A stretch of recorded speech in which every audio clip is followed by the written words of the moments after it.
Well, it's been a few days. The rain's been just tormenting us. But 4th of July, beautiful day, wind blowing like crazy. But I said, well, let's go around the pattern just for the fun of it.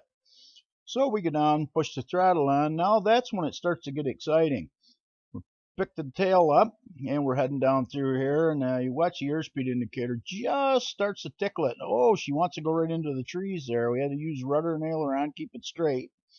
I figured, wind blowing like this, let's take it right straight off the end of the runway.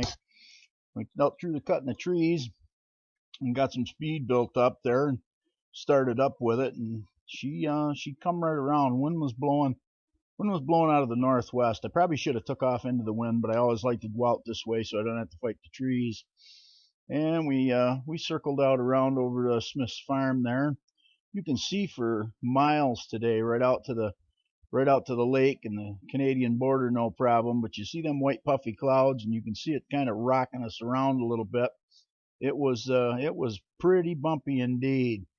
So climbed it up to 1500. Let the engine warm up good. Make sure we get any moisture that's in it evaporated out. Circled around. You can see the Bosey school right between the struts there, and did a nice big wide circle. Came right back around. Of course, the wind was blowing out of the west, so I wanted to land toward the west. So I come over the Bosey school right under us. You can see the runway right out there, quartering straight in the middle of the frame, and started just pulled the throttle off to like 3500, and we're flying along at 70 miles an hour. Get the flaps on, and we'll take her around and do our left hand pattern, circling down to the final approach. Now you can watch as we're going into the wind here. The wind is blowing right.